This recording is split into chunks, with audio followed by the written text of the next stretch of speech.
సమావేశానికి ఇచ్చేసినటువంటి inspector sir, DI sir, SI సార్లు, ఏఎస్ఐలు, హెడ్ కానిస్టేబుల్, హోంగార్డ్స్ ఇక్కడ ఇచ్చేసిన అందరికీ కూడా 77వ గణతంత్ర దినోత్సవ శుభాకాంక్షలు తెలియజేస్తున్నాను.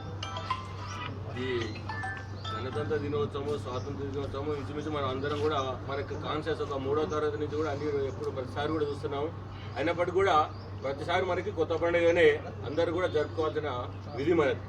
ఎందుకంటే మనం ఈ పరిస్థితిలో ఉండడానికి ఎందరో అసూలు బాసి ప్రాణాలు తృణప్రాయంగా చేసి ప్రాణాలు అర్పించి మనకి చేస్తేనే మనకి ఈరోజు మనం నిలబడే పొజిషన్ వచ్చింది.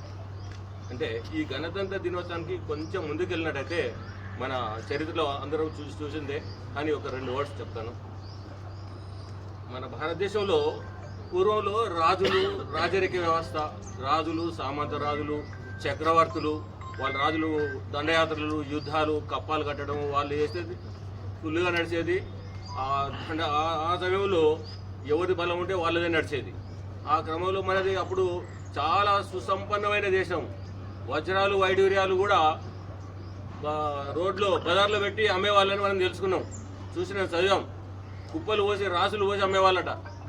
సరే, మన సంపదను చూసి ప్రపంచంలో వేరే దేశాలు కూడా, ఎన్నో దేశాలు కూడా మన దగ్గరకు వచ్చేసి మన వ్యాపార నిమిత్తం వచ్చి ఎవరు పడితే వాళ్ళు, పోర్చుగీస్ వారు, డచ్ వారు, ఫ్రెంచి వారు, గ్రీసు వారు, రకరకాల వాళ్ళు వచ్చి వాళ్ళకి అందిన కాడికి ధనాన్ని తీసుకొని పోయారు. కానీ 16th సెంచరీలో బ్రిటన్ వాళ్ళు ఎంట్రీ అయ్యి వాళ్ళు ఒక ఈస్ట్ ఇండియా కంపెనీతో పేరుతో ఒక కంపెనీ స్థాపించి మనలో ఆడ పెద్ద అట్రాక్ట్ చేసి మనని మొత్తం స్టడీ చేశారు. వీళ్ళు ఇంత ఉండరు, మన గరీబ్ ఉన్నది, మనం కూడా డెవలప్ కావాలంటే వీళ్ళ దగ్గర ఏం తీసుకోగలుగుతాం అనేది మన మెంటాలిటీ మొత్తం స్టడీ చేసి వీళ్ళని మనం ఒకసారి ఎదుర్కోలేము. వీళ్ళని డివైడ్ చేయాలి.